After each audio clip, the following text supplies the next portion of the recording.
Saludos amigos, mi nombre es Emanuel Betances y les doy la bienvenida a una entrega más de mi programa Encuentro. En el día de hoy vamos a tratar un tema que me apasiona. Vamos a hablar acerca de la música, de la alabanza, de la adoración, con un amigo el cual Dios está usando a través de su ministerio de alabanza y adoración en su iglesia local y también a nivel de grabaciones, de conferencias y demás. Es un placer para mí hoy trasladarnos a la ciudad de Chicago, en Illinois, para hablar con mi amigo y hermano Sergio Villanueva. ¿Cómo estás, Sergio?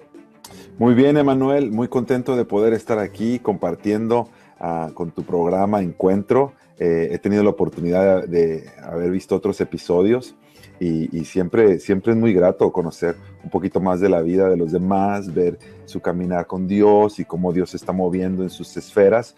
Y pues súper contento de la invitación que me has hecho para poder pasar este tiempo aquí contigo. Qué bueno, qué bueno. Vamos a ver cómo tú sales de esta, Sí, de esta entrevista. Vamos a ver. Cuéntanos un poco, Sergio, sobre ti. ¿Quién eres? ¿De dónde eres? ¿Dónde vives? Bueno, yo soy de origen mexicano. Nací en la ciudad de Monterrey, México, y me crié en una ciudad cerca de Monterrey que se llama Torreón, Coahuila. Allá en el norte de México, el área que se le conoce como La Laguna, y es una región en México donde es un desierto, pero en ese desierto Dios se ha movido las últimas décadas y ha traído un despertar en evangelio en la gente y en las familias de aquella región, y de esos lugares ha salido gente que ha salido a bendecir otras partes y a servir al Señor en otros lugares. Entonces tengo la bendición de haberme criado ahí. Mi padre es pastor junto con mi madre en una congregación local ahí en Torreón. Mis hermanos también están en el ministerio. Entonces yo desde edad temprana, desde la adolescencia, bueno, desde la niñez, mi madre me llevaba a la escuela dominical. Nosotros asistíamos a una iglesia bautista cuando pequeños y ella nos llevaba ahí sin falta. Mi padre en aquellos tiempos no estaba caminando con el Señor le llama y cuando él viene al Señor, con el tiempo después comienza a predicar hasta que comienza una obra, y ahí es donde empecé un poquito como en el ministerio, ¿no? Comenzando a apoyar en la iglesia de mi padre. Ese es como doy mis primeros pasos, ¿no? en el ministerio de alabanza y oración. Actualmente entonces, con el tiempo, conocí a mi esposa acá en la ciudad de Chicago, nos casamos acá. Y pues unos dicen que ella es la razón por la cual estoy acá. Yo quiero decir que es el Señor, pero el Señor la usó a ella. El Señor la usó a ella. Cuando nos casamos vivimos unos cuantos años en México. Vivimos un año en Puerto Rico. También hicimos un internado de misiones con Juventud con la Misión en Puerto Rico. Y finalmente regresamos acá en el 97. Entonces desde el 97 hemos estado acá en los suburbios de Chicago, sirviendo en distintas iglesias locales, ya sea en el área del pastoral juvenil, pastoreando jóvenes, o en el área de alabanza de oración, o apoyando en el ministerio en iglesias locales. Interesante eso. Y te me adelantaste muchísimo, pero está bueno. Listo, un resumen, ahora vamos a tratar de ir por poquito a poquito. Okay. Entonces, ¿tú qué hiciste con música de banda? No, fíjate, bien curioso. Apenas ahora a esta edad es que estoy apreciando un poquito más la música regional mexicana. Desde joven me gustó mucho el pop y el rock. Eso es lo que escuchaba desde joven. Precisamente en estos días atrás estaba recordando muchas canciones que se sonaban en México en los 80s, y el pop en español y el rock en español de los 80s. Y eso fue lo que escuché. Claro, y ya después, cuando empecé a caminar más con el Señor, hubo un tiempo que escuché solamente mucha música de los 80s cristiana, cuando empezaban a salir las bandas de rock cristianas, Petra, y digamos aquí, White Heart y todos ellos, fueron claves en la formación de mi hermano. ¿Tenías el pelo largo? No, bueno, un tiempo sí, cuando tenía 18 años. No tan largo. Me imagino. Tenía lo que le llamaban el mullet en aquellos tiempos, que era más larguito de aquí y aquí cortito, ¿no? Pero ¿No tienes alguna foto? Yo creo que si encontramos una por ahí, a lo mejor la podemos subir ahí el video, a ver qué. Sí. Mira qué bueno. Entonces, te quedaste yendo a la iglesia. Ajá. Luego, o sea, con tu madre, luego tu padre, sí. ese amado. Ajá. ¿Cuándo Sergio se encuentra con Jesús? Porque una cosa es ir a la iglesia y otra cosa Sí.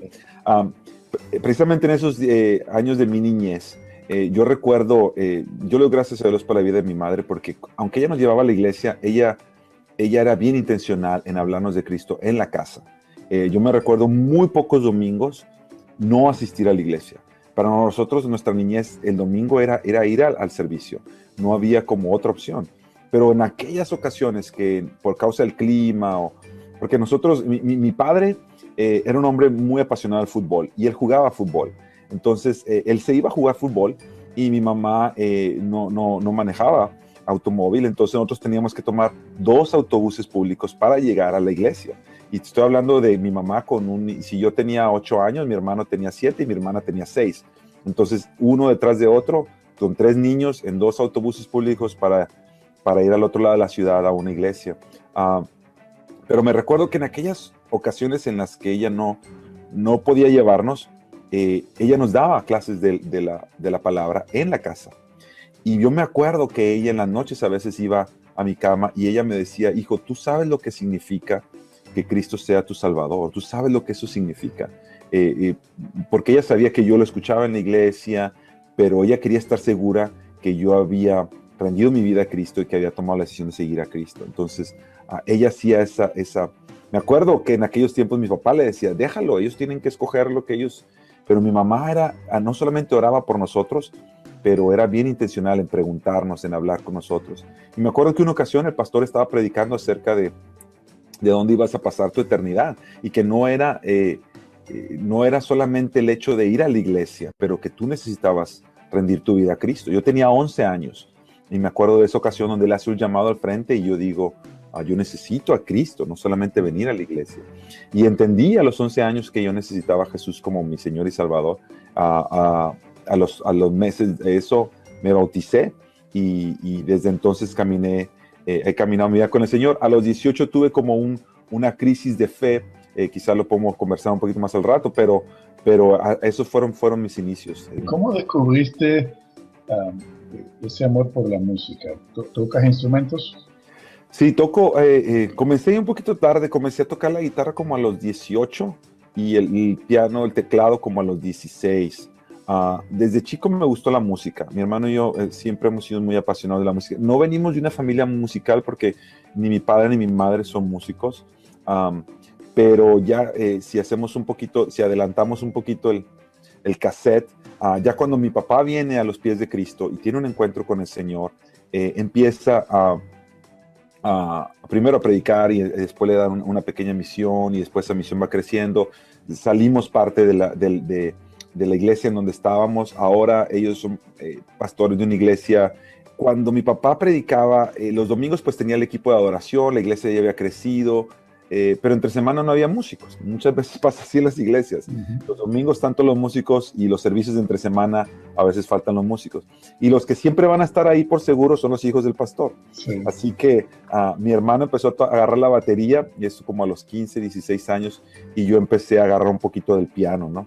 Yo me acuerdo que fui a una conferencia de alabanza y oración cuando yo tenía como 16 años, y esa conferencia marcó mucho mi vida porque era la primera vez que yo veía un grupo tan grande de gente siendo guiados por un equipo de oración, pero no nada más a cantar coritos, sino a tener una intencionalidad en el escoger las canciones, en que las canciones te iban llevando como en un viaje a adorar a Dios y a contemplar su grandeza. Entonces, esa conferencia me impactó. Regresé a la iglesia diciéndole a mi papá, papi, ¿puedo empezar a cantar? ¿Puedo empezar a hacer algo? Yo quería hacer algo más.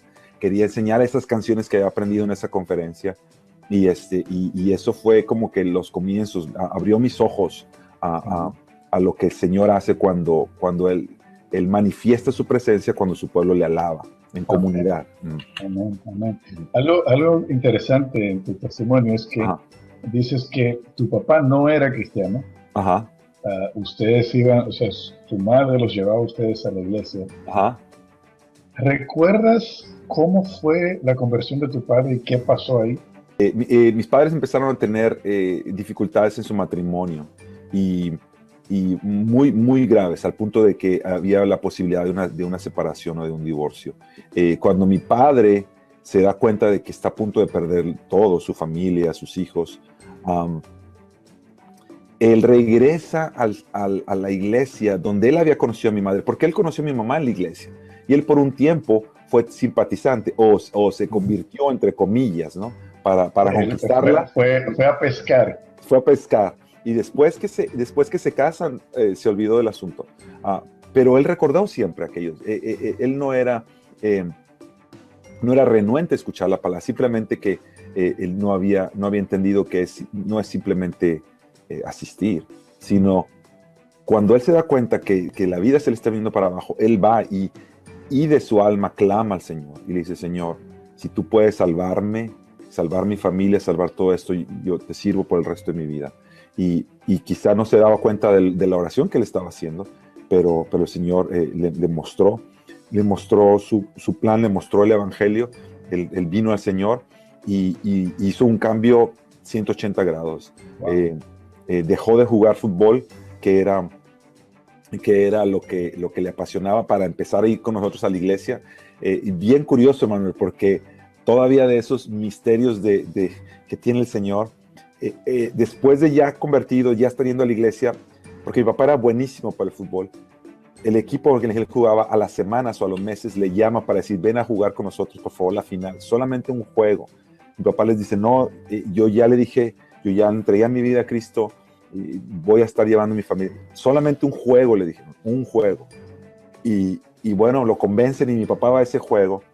En ese juego le hacen una falta tan dura, el equipo contrario, que le rompen la pierna. Wow. Yo nomás digo, bueno, esa es gracia severa, ¿no? Gracia severa. Sí. Misericordia violenta, que muchas veces Dios, está bueno eso. Que muchas veces Dios usa, y no sé exactamente qué pasó. Lo que sí sé es que él dice: no, esto ya no es para mí, regresa, y desde entonces comienza a caminar y a crecer en el Señor, al punto que te digo, al tiempo empieza a predicar, y con el tiempo me ama después a guiar una congregación. Me imagino que eso causó un impacto en ti y tus hermanos, ¿no? No, a mí me impactó muchísimo ver eso, ver que mi papá estaba ahí. Y entonces ese tiempo que él está en cama, enyesado, Dios empieza también a hablarle, porque entonces empieza a estudiar la palabra, y escuchar mensajes, y escuchar mensajes, y escuchar mensajes. Era obviamente antes de los videos por internet y de YouTube, pero él escuchaba cassettes, y en esos cassettes escuchaba predicaciones, y su alma se alimentaba. Y Dios usa todo para su gloria al final. No importa si son situaciones difíciles. Gente puede decir: no, es que Dios lo castigó. Bueno, nosotros sabemos que a quien Dios castigó fue a Cristo en la cruz por nosotros. Entonces, que todo lo que pasa ahora, para los que tenemos nuestra confianza en Cristo, es la gracia de Dios, ya sea una gracia un poquito más dura, sí. O gracia más suave, pero siempre es gracia. Sí. ¿Y qué te llevó a ti a los Estados Unidos?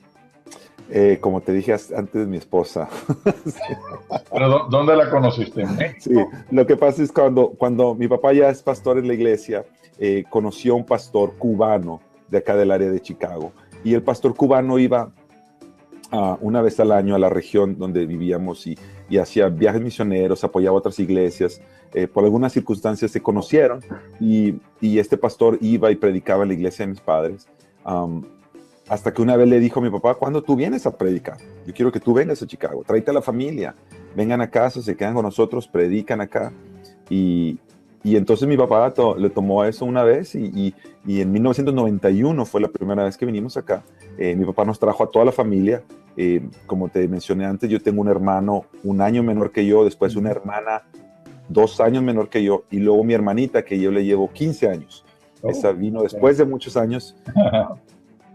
Que ella nació después de que el Señor restaura la vida de mis padres. Entonces fue como una evidencia de la renovación que el Señor hacía en el matrimonio de ellos. Cuando mi padre viene al Señor, y se restaura el matrimonio de ellos, viene mi hermanita. Entonces ella es como que siempre ha recordado a la familia de la gracia del Señor en esa área. Entonces venimos toda la familia en el 91 y vinimos a esta iglesia hispana acá en los suburbios de Chicago. Y yo, como ya pertenecía al equipo de adoración en México, sabía canciones nuevas. En ese tiempo, en los comienzos de los 90, México estaba teniendo un despertar en el área de la alabanza y la adoración. Ajá. Y la iglesia en los Estados Unidos, hispana, estaba como un poquito o bastante rezagada en esa área. Entonces cualquier cosa que uno traía de allá la gente lo absorbía, sí. Ajá. Y entonces el pastor me invita a compartir canciones nuevas con el equipo de adoración, y había una joven dentro del equipo de adoración que cantaba y que Te inspiró. Exactamente, tuvo un impacto en mi vida. y entonces nos conocimos simplemente. Pero entonces el pastor de acá de Chicago me invita. Yo estaba por irme a la escuela bíblica. Esto era el verano. En el otoño yo me iba a la escuela bíblica del 91. Y el pastor me dice, mira, ¿por qué antes que te vayas a la escuela bíblica, por qué no vienes acá, pasas unos 2 meses el verano acá, sirves en la iglesia, compartes con los jóvenes? Y entonces, platicando con mis padres, lo vimos como una buena opción y era como unas nuevas experiencias. Yo me vine para acá a vivir con el pastor por 2 meses antes de irme a la escuela bíblica. Y obviamente ahí creció nuestra amistad de mi esposa Rosita y yo. Y me habían invitado a mí a dirigir el retiro de jóvenes o a enseñar el retiro de jóvenes. Y la encargada de administrar el retiro de jóvenes era ella. Así que tuvimos que pasar mucho tiempo juntos. Como Dios va poniendo todo en su lugar, ¿eh? Exacto. Y entonces a mí me impactó su devoción por Dios, su amor por la palabra, su feminidad y su dulzura. Ella es una mujer que tiene un espíritu muy dulce y me quedé enganchado. Y a los 2 años nos casamos.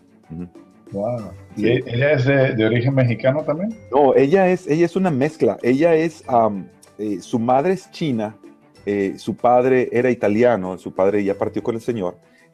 Pero mi esposa nació en Panamá, porque mi suegra y mi suegro se conocieron en Panamá, en la zona del canal. Ahí nace mi esposa, pero se crió primero en Hawái y luego acá ya en los Estados Unidos. Entonces, me dices que duran 2 años de noviazgo. Ajá. Pero ¿tú te quedaste en Estados Unidos? No, yo me vine a estudiar a Guadalajara, México, a la escuela bíblica.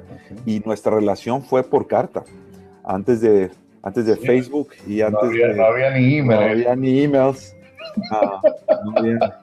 No había charlas como estas, que podemos vernos de un lado de la pantalla y del otro. Y ahí la escuela tenía teléfono, pero yo no podía estar haciendo llamadas de Estados Unidos. Entonces nos escribíamos. Todos los días nos escribíamos y nos mandábamos la carta una vez a la semana. Entonces yo sabía lo que le estaba pasando a ella sabía lo que me pasaba a mí. Y aunque no es la mejor situación para cultivar un noviazgo, no es algo que recomendamos, pero en nuestro caso nos tocó así, Dios nos guió así y nos funcionó así. Entonces después conoció México porque yo quería, mis planes eran la verdad quedarme en México. Yo quería apoyar la iglesia de mi padre, servir ahí y yo quería que ella conociera México. Ella vino con sus pastores, conoció México y ahí fue donde le propuse matrimonio. De hecho, cuando ella sabía yo quería saber si ella se veía en un futuro en México y ella dijo que sí. Entonces ahí le propongo matrimonio y yo quería casarme originalmente, quería hacer 2 bodas, una en Chicago y otra en Torreón, México, pero si hacer una boda es complicado, imagínate 2. Entonces no lo hicimos, nos casamos en Chicago. Y entonces cuando nos íbamos ya a vivir a México, su pastor, el pastor que me había invitado originalmente, me dice, mira, ¿por qué no consideras esto, Sergio? Pues para ahora tu esposa se va a casar contigo, va a dejar su trabajo, va a dejar la iglesia, va a dejar familia, va a dejar todo.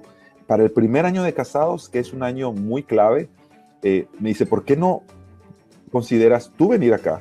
Y yo te doy trabajo en la iglesia, necesito un pastor de jóvenes, necesito a alguien en alabanza. Ustedes se quedan acá, crecen en ese primer año y cuando se quieran ir a México, se van a México. Oye, inteligente el pastor. Sí. Y la verdad yo lo escuché y lo vi bastante sabio, lo platico con mi padre. Obviamente mi papá quería que estuviéramos en México, pero él siempre ha sido, mi papá y mi mamá siempre han tenido un corazón de decir, mira, si es Dios, donde Dios te quiere usar. Y entonces, ese primer año lo vivimos acá en Chicago, nos ayudó muchísimo porque ninguno tenía su familia cerca. Mi esposa tenía toda su familia en Miami y yo toda mi familia en México, entonces estábamos el uno con el otro. Y en ese primer año, que es un año clave para el recién casado, nos ayudó a compenetrarnos mucho el uno con el otro. Dios usó hasta eso.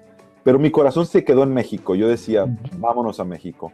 Nos fuimos a México y en México entonces vivimos casi 3 años, ahora sí sirviendo en la iglesia de mis padres. Ajá. Y entonces al estar ahí, pues nuestra responsabilidad era servir con los jóvenes, guiábamos a los jóvenes no solamente en la iglesia local, pero regional también, y en la adoración y sirviendo en la iglesia, aprendiendo mucho del ministerio, de la vida de mis padres.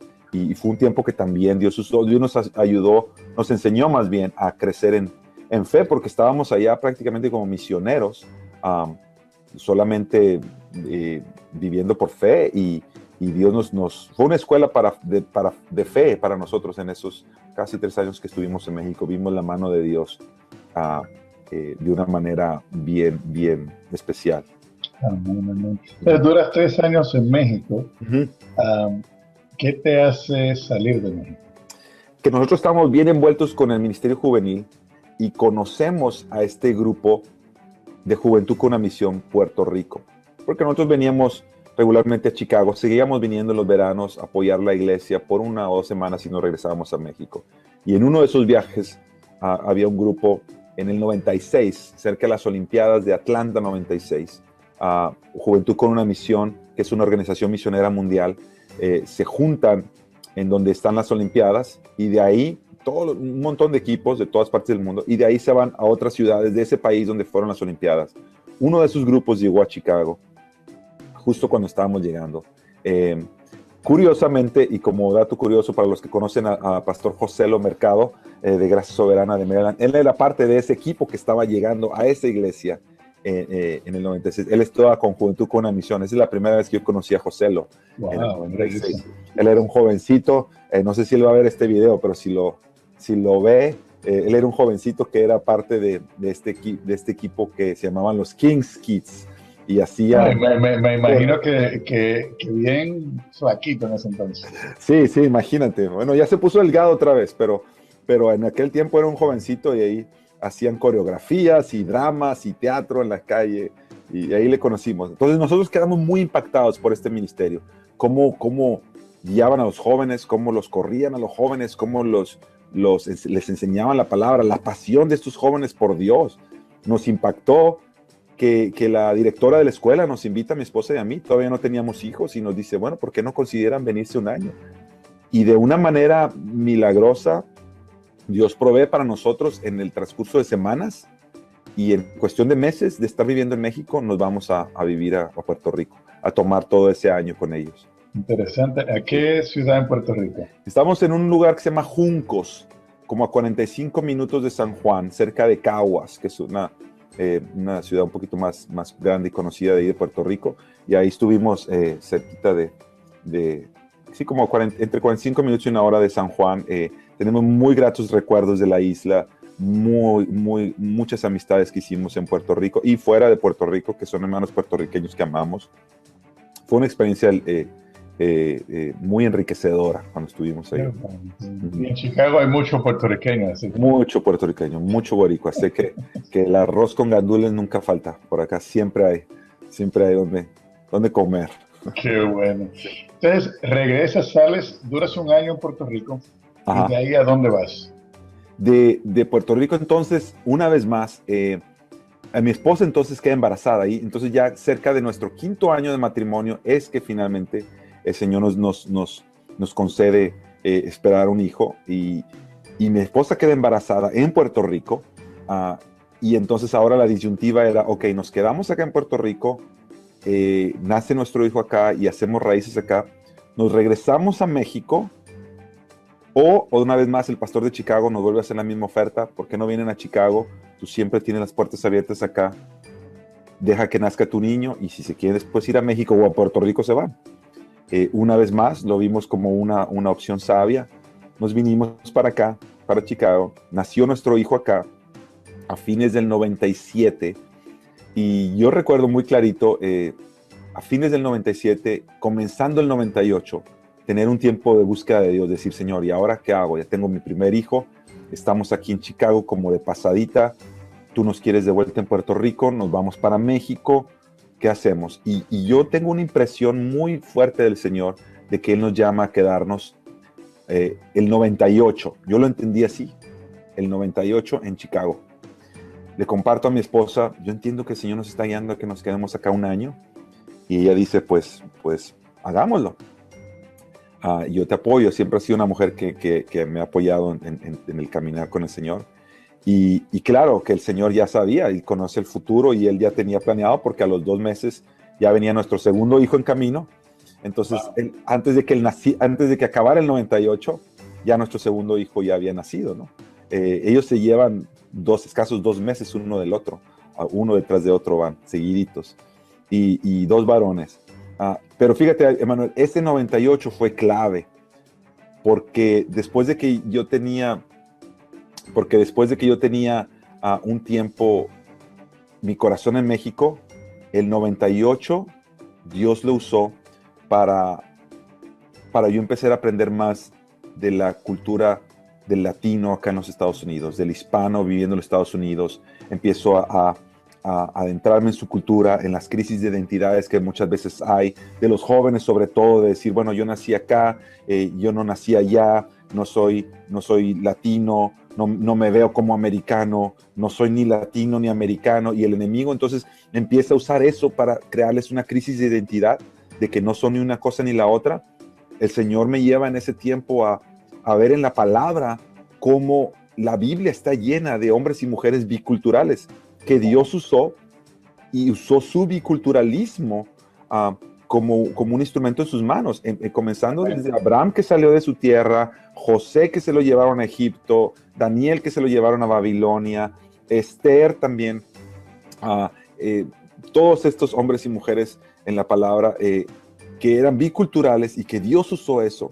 Y entonces el mensaje en aquel tiempo para nuestros jóvenes era: no dejes creer, no te creas la mentira de que tú no eres, de que tu biculturalismo es una adversidad para ti, es un instrumento en las manos de Dios. Y entonces ahí el Señor empieza a crear y a desarrollar un hambre por conocer más y por ministrar al pueblo hispano acá en los Estados Unidos. Y desde entonces nuestro corazón ya se quedó. Dios usó ese año. Yo siempre digo que ese año fue como Jeremías cuando le dijo al Señor: Señor, tú me sedujiste porque me fuiste llevando poquito a poquito. El Señor no me dijo, te quiero los próximos 30 años acá en Chicago. Yo entendí de Él un año, porque muchas veces Dios nos lleva así, un pasito a la vez. Te hace que des un pasito, tú das ese pasito, cuando menos te das cuenta, ese pasito te lleva a otro, y al final terminas en un lugar que tú no pensabas que ibas a estar, pero es donde Dios te quería. Y no es que terminas ahí con un corazón disgustado, sino que tu corazón empieza a asimilar, a transformarse, a ser iluminado más por el plan de Dios. Y tú vas viendo su mano en eso, ¿no? Y acá estamos después de 18 años. Seguimos 18 acá. años, wow. Sí. Mira qué bueno. ¿Y cómo llegas a la Iglesia del Pueblo? Cuéntanos de esta iglesia. Ok, entonces la iglesia donde estamos ahora, Iglesia del Pueblo, es una iglesia bíblica, y yo, en la iglesia donde estuvimos anteriormente, hubo una serie de ajustes en la iglesia. En aquel tiempo yo estaba ajustes en cuanto a liderazgo. En aquel tiempo yo estaba muy enfocado al grupo jóvenes, y toda el área de la música como que la había dejado en un ladito. Y entonces empiezo a darme cuenta que necesito retomar lo de la música. En aquel tiempo yo comencé una banda precisamente para los jóvenes que se llamaba Antena. Y Antena era una banda donde hacíamos música de alabanza y oración electrónica. Hacíamos música electrónica. Estoy hablando ¿En qué año? En el 2001, 2002, por ahí. Estábamos haciendo música tecnopop o electropop. Y a alguna gente no le gustaba mucho. me imagino. Otros les gustaba mucho. Por ahí todavía tenemos gente en YouTube que se recuerda. Llegamos a grabar 2 álbumes de Antena. Entonces hay gente que le gusta y nos siguen diciendo cuándo Antena saca otro. Ahorita todo el mundo está haciendo música electrónica. Este es el tiempo que Antena debería estar haciendo música. Pero fue fue muy bonito, aparte de ser muy divertido, porque yo disfruto mucho esa música. Bueno, de hecho terminamos haciendo esa música por accidente, porque yo quería hacer una banda completa de alabanza y adoración con todo, batería, bajo, todo. Pero no tenía músicos. Entonces no tenía músicos, tenía solamente 2 amigos, los 2 tocaban teclado, yo estaba tocando teclado, y dije, bueno, pues si todos tocamos teclado, vamos a hacer música electrónica. Y empezamos a hacer música electrónica, y te digo, fue un tiempo muy bonito. Entonces, ya para el 2005, 2004, yo digo, yo tengo que dedicarme más a esto. Mi sueño era irme a Nashville y entrar a la meca de la música cristiana y empezar a viajar y hacer conciertos y estadios y tú sabes, todos los sueños que uno quiere, que levanta de repente el corazón, ¿no? Y ese era mi sueño y entonces pues le dijimos adiós a la iglesia donde estábamos porque nos íbamos a mudar a Nashville. En ese lapso de irnos a Nashville teníamos 6 meses. ¿Era en serio la cosa? No, sí, la cosa era en serio. La cosa era de que, de hecho, yo renuncié a la iglesia sin tener nada definido. No sabía cómo iba a guiar a mi familia. Ahora que lo pienso, es una locura. Yo por eso agradezco a Dios por mi esposa. Yo digo, mi amor, yo no sé cómo tú aguantabas mis loqueras. Pero bueno, ella entendía que Dios nos había hecho un llamado, ella confiaba que Dios nos iba a proveer. Y nos íbamos a ir a Nashville sin trabajo, sin nada. Teníamos una pareja de amigos productores allá y con ellos íbamos a empezar algo allá. Teníamos 6 meses acá en Chicago antes de irnos y en esos 6 meses ya había terminado nuestro compromiso con la iglesia donde estábamos sirviendo y trabajando. Y yo tengo un amigo, Juan Marcos Gómez, es uno de los pastores aquí en la Iglesia del Pueblo y él ya tenía aquí años acá. Y no me conocía, sabía por lo que estaba pasando y él me invitaba a dirigir adoración, me invitó un par de veces a dirigir adoración.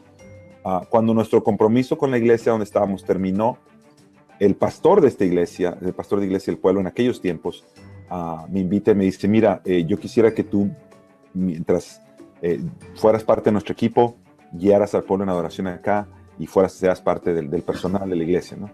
Entonces yo le digo, muchas gracias, pastor, me halaga la oferta, pero pues yo ahora tengo un ministerio, yo voy a estar viajando mucho. Todavía no tenía invitaciones, pero yo decía que iba a estar viajando mucho. Por fe. Por fe.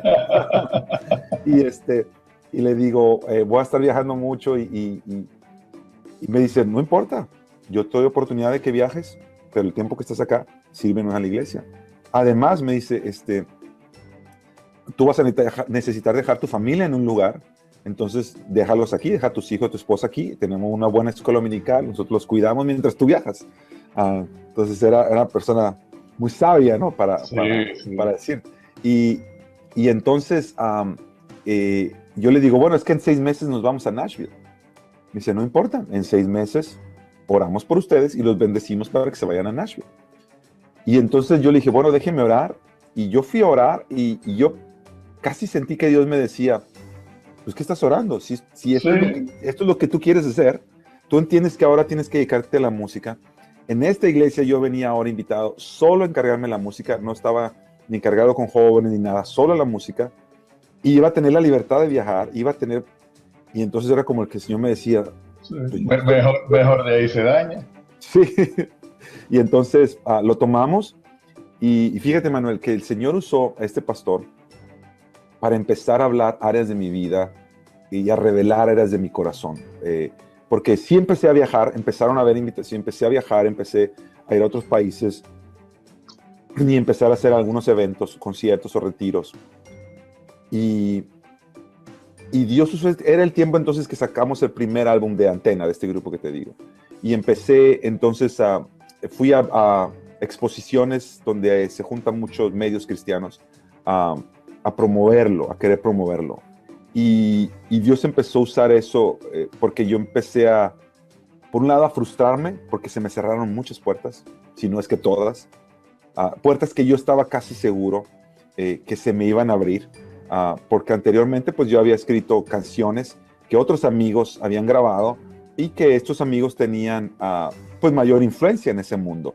Y entonces yo dije, cuando yo vaya y toque puertas, se me van a abrir fácil. Pero no se abrieron. Y entonces yo me empecé a frustrar y decir, ¿por qué? Y esa frustración Dios la empezó a usar para dejarme ver cosas en mi corazón. A la par de la enseñanza que yo estaba entonces ahora escuchando en esta iglesia donde Dios nos había traído. Me acuerdo que el pastor en aquel tiempo comenzó una serie llamada Ídolos del Corazón, basada en la serie de Tim Keller, de Counterfeit Gods, de dioses falsos. Antes de que saliera el libro de Tim Keller ya tenía esa enseñanza años atrás. Y basado en eso, el pastor que teníamos empieza a desarrollarla aún más y empieza con la palabra, dejarnos ver cómo el corazón, como decía Lutero,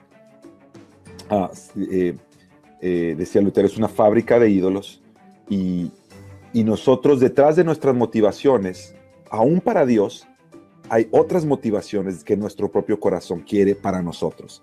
Ajá. Es decir, que mi deseo de yo querer ir a viajar y hacer conciertos y ministrar, era sinceramente para Dios, sí era sinceramente para Dios.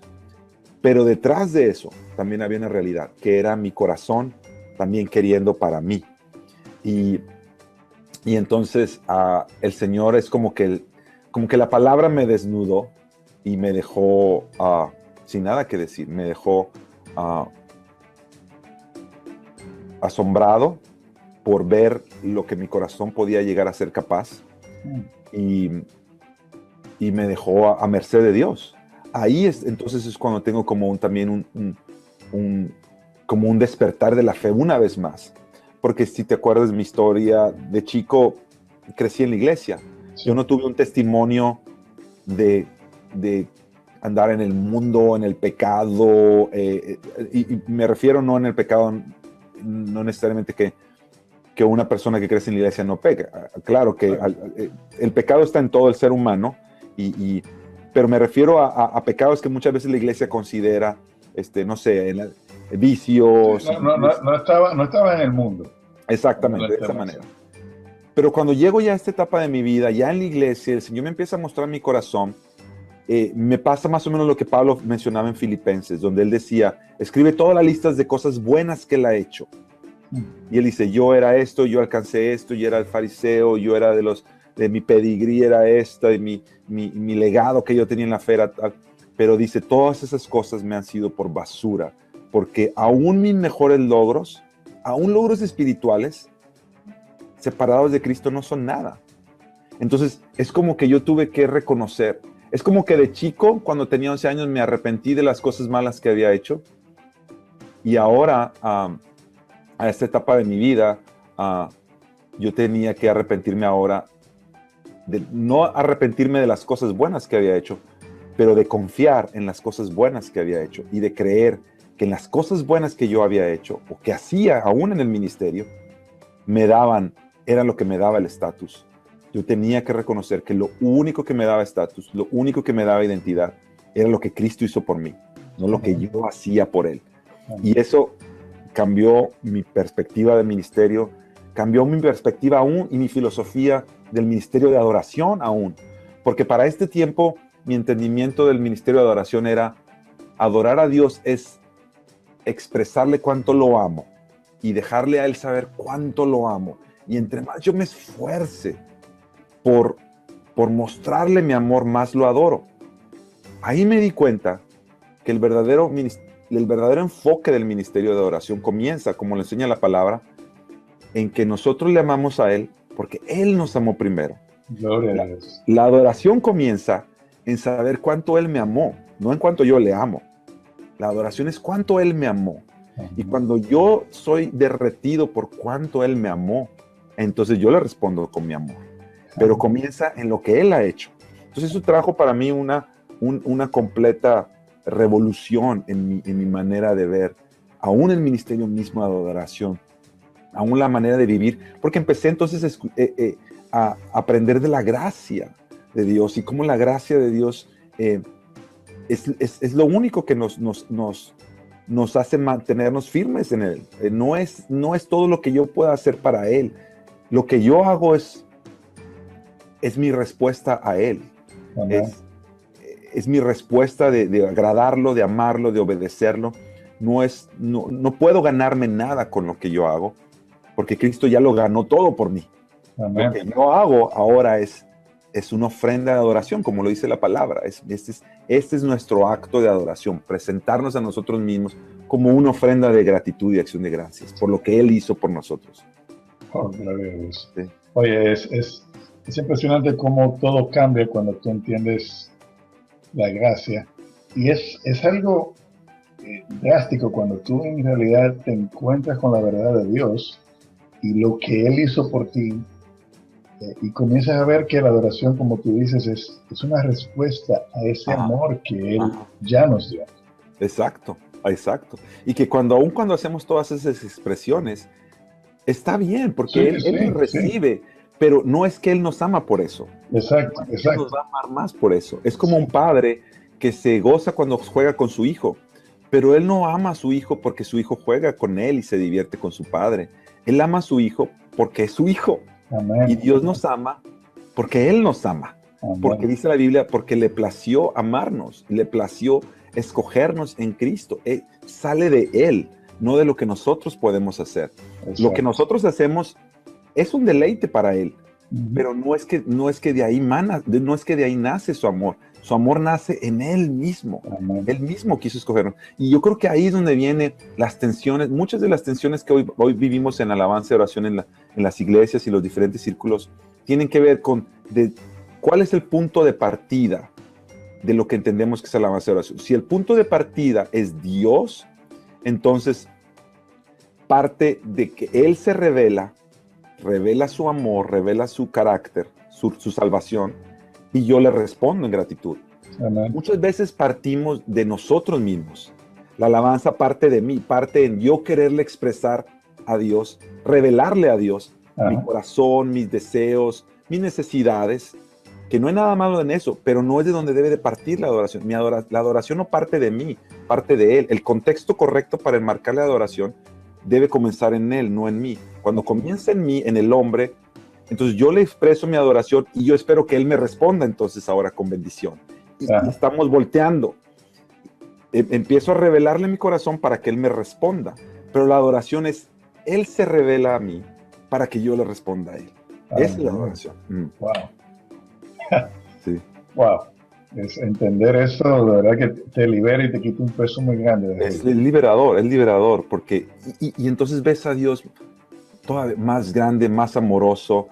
Nunca vamos, entre más lo vemos, más vemos su amor, más grande es Él, más misericordioso. Más vemos, entre más nos damos cuenta de qué tan perverso nuestro corazón puede ser, qué tan malo, qué tan egoísta yo todavía puedo seguir siendo.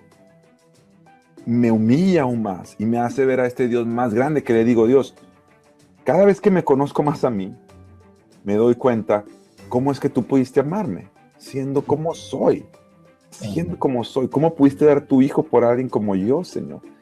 Y cuando los hijos de Dios, entre más lo conocemos a Él, su grandeza, más conocemos también a nuestra vulnerabilidad, nuestra debilidad, nuestra falta de dignidad que viene solamente de Él. Y cuando Él nos da su identidad, es liberador, transformador, es radical. Ya ves por qué me gusta eso de gracia escandalosa. Exactamente, eso es la gracia escandalosa. Es como el papá que o la esposa que le dice al esposo, ¿cómo pudiste haber comprado eso? Mira, gastaste tanto dinero en ese, no sé, pelota de fútbol o de béisbol, o el esposo que le diga a la esposa, ¿cómo pudiste haber comprado esos zapatos? Mira, no valen nada. Es un escándalo. ¿Cómo pudiste haber derrochado tanto en esto que no los vale? Ante los ojos de Él no los vale. Y la persona dice, es que para mí los vale. Es como decirle a Dios, Dios, ¿cómo pudiste haber gastado tanto? Gastaste a tu hijo por ellos. Y Dios dice, es que yo los amé tanto que lo valen. Y esa es la gracia escándalo, es un escándalo, es cómo Dios pudo amarnos así. y nos amó así porque Él quiso amarnos. Amén. Quiso amarnos. Oye, ya estás predicando. Ya estamos predicando. Oye, cuéntame entonces, porque nos quedamos en la parte que Sí. tú tienes todos estos sueños y todo esto, que te quieres ir a Nashville. No, nunca terminaste yéndote entonces. Nunca nos terminamos yendo. ¿Qué pasó ahí? Imagínate, eran 6 meses y ya se cumplieron 10 años que estamos aquí en Iglesia del Pueblo. Lo que pasó ahí fue que cuando yo empiezo a darme cuenta de eso, se me cierran muchas puertas, Dios empieza a usar esta frustración, y yo empiezo a extrañar mucho mi iglesia local. Cuando estoy haciendo viajes, extraño a mi esposa, extraño a mis hijos y extraño servir al Señor en el contexto de mi iglesia local. Empiezo a agarrarle otra vez gusto al servir a mi iglesia local. Creo que por un tiempo mis ojos estaban tanto afuera, en conciertos, en eventos afuera, que me olvidé de la riqueza que hay en la iglesia local. Y entonces cuando estoy afuera, viajando y compartiendo con otros, y fue un tiempo bonito que Dios usó, empiezo a extrañar lo que tengo acá. Y entonces ahí es como que el Señor me hace volver a enamorarme de la riqueza que hay en servir tu iglesia local. Y creo que hoy en día hay muchos así, hay muchos que andan por ahí, que sirven a su iglesia local, pero tienen sus ojos afuera. Cuando el Señor me lleve allá, cuando el Señor me dé un ministerio más grande y yo pueda estar viajando. Y otra vez, no hay nada de malo en eso. Dios ha escogido a personas así y usa personas así donde tienen impacto e influencia en otros lugares, y es una bendición. Pero nada, al final, nada reemplaza la riqueza de poder crecer con tus hermanos. Porque tú puedes ir a un lugar, Emanuel, y predicar, cantar. Puedes tener desde 100 gentes hasta 10,000 gentes, lo que sea, que Dios te dé influencia. Y bendecir sus vidas. Pero te vas y ya no los vas a volver a ver. No vas a volver a charlar con ellos. No te vas a tomar un café con ellos. No vas a estar ahí cuando muera su mamá o su papá o su hermano y acompañarnos en el funeral. No los vas a verse casar. No los vas a ver tropezarse y tener que ayudarlos a levantarse. Y eso es lo que la palabra nos llama a vivir en iglesia local, en comunidad. Es en la iglesia local donde somos discipulados, donde crecemos, donde te digo, donde tú te tomas un café con el hermano y la próxima semana lo vuelves a ver. Y quizá te está volviendo a contar el mismo problema, pero ahí estás. Dios está tratando con su vida, y lo está animando con tu vida, y Dios está tratando con tu vida porque te está enseñando paciencia, porque te está contando lo mismo que te contó la otra vez. Y eso pasó. Dios usó ese tiempo para yo volver a darme cuenta del valor de la iglesia local, y yo mismo decir, o sea, ¿para qué quiero estar viajando ahorita si en este lugar estoy viendo a Dios y estoy pudiendo servirle en la vida de mis hermanos y ser bendecido por ellos? Así que los planes de Nashville, la pareja con la que íbamos a ir, cambiaron sus planes. De repente parecía que se iban a mudar a otro país y todo cambió, y entonces 6 meses se volvió un año, y un año 2, y 2, 4, y 8, y te digo, ya acabamos de cumplir 10 años. Recientemente la iglesia también tuvo otro ajuste en cuanto al liderazgo. En los últimos 3 años ha habido como un despertar en la iglesia, y ha habido como una nueva etapa en la iglesia donde hemos podido estar sirviendo a otra capacidad.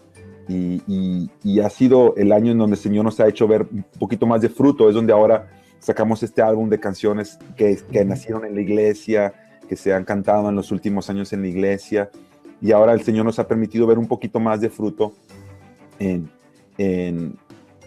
esas canciones, en ese álbum. Y ahora, cuando mi enfoque estaba en mi iglesia local, es donde ahora ha vuelto, ahora sí a invitarnos a otros lugares. Pero ya sin estar buscando a quién me invita, sino enfocándonos en nuestra iglesia por los últimos 10 años, y ahora a raíz de los recursos que poco a poco queremos empezar a sacar, gente nos está empezando a invitar para ir y compartir con otras iglesias locales en otros lugares. Amén. Entonces, la iglesia se llama Iglesia del Pueblo. La iglesia se llama Iglesia del Pueblo, es una iglesia independiente e iglesia bíblica. Nosotros creemos en la Escritura como la única revelación de Dios. Creemos también que Dios ha dado dones a la iglesia, y nosotros somos una iglesia que creemos en los dones del Espíritu, y que, aplicando de una manera bíblica, y entonces creemos que Dios nos ha dado un lugar donde la gente puede llegar, gente que está muy lastimada de muchos extremos que se ven y se están viendo ahora en muchas iglesias y están buscando un poquito más de predícame la Biblia, o gente que está viniendo de iglesias que su contexto ha sido conservador y mucha escritura, pero a veces se sienten muy secos porque sienten que falta la vida del Espíritu. Entonces han encontrado en la iglesia un lugar donde no es que seamos perfectos, ni una iglesia perfecta. Nuestro pastor dice, cuando llega aquí la gente, dice que hay mucho amor. Dice, si tú vas a estar aquí, espérate 2 meses. Y entonces, a veces sigue diciendo lo mismo, porque la iglesia es eso, es un hospital, ¿no? La iglesia es un hospital y acá estamos todos los que necesitamos de Cristo y siguen saliendo muchas veces muchas cosas, pero el compromiso con el Señor es ese, ¿no? Entonces, alguien que nos quiera visitar puede ir a iglesiadelpueblo.net y ahí puede ver un poquito nuestra iglesia, predicaciones que subimos ahí. Todavía no subimos música ahí, pero queremos empezar a subir música. Música la pueden encontrar en graciaverdad.org. Graciaverdad.org, diagonal música, ahí pueden encontrar parte de la música que estamos sacando. Qué bueno. ¿Y dónde están ubicados allá? ¿Están en el mismo Chicago? Estamos como a 45 minutos de la ciudad de Chicago, en una ciudad que se llama West Chicago. Entonces, West Chicago es un suburbio al oeste de la ciudad de Chicago y gracias a Dios el Señor nos ha permitido tener una comunidad de hispanos. Somos parte de una iglesia americana que se llama Wheaton Bible Church y Wheaton Bible Church comenzó esta congregación hace años, hispana. ¿Tiene que ver con el college? Estaba a 2 cuadras del college, de Wheaton College, y entonces nos mudamos para esta área, conseguimos un terreno más grande, la iglesia, y nos mudamos para acá. Por eso ahora estamos en West Chicago, antes estábamos en Wheaton. Y gracias a Dios el Señor nos ha permitido tener gente latina de diferentes nacionalidades. Yo soy mexicano, pero Aníbal, el pastor líder, es colombiano, una mezcla de colombiano, argentino, chileno, por ahí. Mezclado. Juan Marco, que es mexicano, tenemos un pastor de jóvenes que es puertorriqueño, cubano, imagínate la combinación esa, puertorriqueño-cubano. Y mucho pueblo, mucho mexicano, obviamente, guatemaltecos, colombianos, bolivianos, tenemos una buena comunidad boliviana, gracias a Dios, peruanos, centroamericanos, guatemaltecos, obviamente, y más gente. Entonces, es una iglesia muy bonita porque el Señor nos ha permitido ver gente de muchos pueblos aquí. Y ahí también necesitamos aplicar el evangelio porque, tú sabes, teniendo gente aún específicamente de países vecinos, son donde a veces salen chispas. Sí. Pero eso se arregla con comida. Sí, eso se arregla con comida. Me imagino que esos encuentros de comida son... Es una bendición, tienes para escoger. Y dominicanos, ¿no? Ahí. Sabes que tenemos pocos, hemos tenido dominicanos, pero no sé si no aguantan el frío, qué les pasa, se van, entonces casi muy poquitos, creo que todos o se van para Nueva York o se van para la Florida, como tú. Y allá están. Pero quisiéramos más dominicanos. Cuando ustedes están congelando, nosotros estamos en la playa. Sí. Dios ha usado mucho a dominicanos para bendecirnos. Hemos tenido al pastor Núñez ya varias veces, a Jairo Namin también con nosotros varias veces, y ha sido una bendición tenerles por acá, conocerles. Entonces, hemos tenido también del ministerio de Aviva Nuestros Corazones a Patricia Saladín acá con las mujeres. Entonces hemos tenido mucho dominicano que ha venido a bendecirnos a la iglesia, pero no tenemos dominicanos en la iglesia, no tenemos muchos. Mira, yo nunca he ido a Chicago, así que ya tengo... Brother, tienes acá a dónde llegar y ya sabes, acá te esperamos. Mira qué bueno. Me hablaste acerca de Gracia y Verdad. Cuéntame un poco acerca de ese ministerio. ¿Es un ministerio independiente de la iglesia? ¿Es algo tuyo personal? Sí, Gracia y Verdad es un ministerio de la iglesia que sale como un brazo de recursos de la iglesia. Nosotros queríamos, y el Señor puso en nuestros corazones, la verdad, como te comentaba antes, somos una iglesia que está a la par de una iglesia americana, entonces eso, gracias a Dios, nos da muchos recursos, y nosotros, como dice la palabra, si recibimos de gracia, queremos dar de gracia. Entonces, muchos de los recursos que tenemos, queremos compartirlos. Este álbum que sacamos fue una bendición que la iglesia americana invirtió en que pudiéramos nosotros grabar estas canciones. Nosotros explicarles que había una falta creciente en la iglesia latina de canciones centradas en el evangelio, con un alto contenido bíblico, y nosotros queríamos que la iglesia volviera a cantar la Biblia, no solamente cómo mi corazón se siente, pero la Biblia, y ellos tomaron la visión, nos apoyaron para sacar este álbum. Entonces, cuando empezamos a ver que teníamos la posibilidad de sacar recursos, no queríamos nada más que fueran recursos de la iglesia del pueblo, sino creamos este ministerio y le pusimos Gracia y Verdad para que ese sea el brazo de la iglesia que primero pone juntos estos productos, los produce, o estos recursos, perdón, y luego los comparte con las iglesias locales. Entonces, actualmente Gracia y Verdad se compone de 3 áreas. Una es una conferencia anual que tenemos cada enero acá en Chicago, que es donde ha estado el pastor Núñez. Hemos tenido a José Mercado y otros pastores que han venido. Tenemos un centro de entrenamiento bíblico aquí en la iglesia que está abierto a gente de otras iglesias también, bajo Gracia y Verdad. Y entonces tenemos el brazo de recursos, que ahora tenemos este primer álbum, Dios de toda gracia. Estamos comenzando a trabajar ya en el segundo y en miras de unos cuantos más para los próximos 2 años, ¿no? Qué bueno. Esto, ¿el CD se llama cómo? El CD se llama Dios de toda gracia. Dios de toda gracia. ¿Cómo lo pueden conseguir los amigos? Buscas en iTunes Dios de toda gracia, buscas en Amazon o en Spotify, en Google. Y cuéntame un poco sobre la producción. ¿Son canciones originales? Son canciones originales que las hemos escrito acá en la iglesia. Ya son probadas congregacionalmente. No son canciones que se escribieron en el estudio y luego se llevaron a la iglesia a ver si funcionaban.